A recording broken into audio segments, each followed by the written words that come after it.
القضايا الأمنية لا تكون أمام الإعلام، ما نكشف ظهرنا وظهر أولادنا وظهر جنودنا للقاعدة. يا أخي القاعدة مو تنظيم سهل، القاعدة العالم كله دا يحاربه، العالم كله ما قادر له.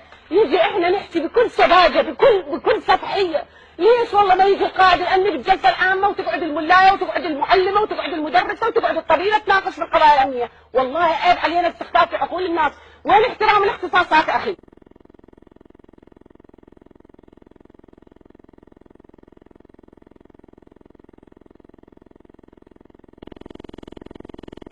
بخصوص أهلية وزارة الدفاع، فأعتقد هذا الموضوع يعني ليس من اختصاص حضرتك، أنت طبيبة، وأعتقد بعيد عن اختصاصك تقيمين وزير الدفاع ولا إمكانياتك الشخصية أن تقيميني أيضا. بالعكس هو سؤال آخر. صلب اختصاصي. لا سيادة الرئيس، هاي أنبار، مو يعني هاي محافظة سقطت غير نفتهم.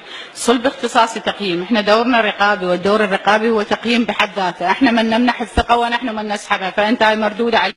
القضايا الأمنية لا تكون أمام الإعلام، ما نكشف ظهرنا وظهر أولادنا وظهر جنودنا للقاعدة له. يجي احنا نحكي بكل سذاجة بكل سطحية. ليش والله ما يجي القائد الأمني بالجلسة العامة وتقعد الملاية وتقعد المعلمة وتقعد المدرسة وتقعد الطبيبة تناقش في القضايا الأمنية؟ والله عيب علينا استخفاف في عقول الناس.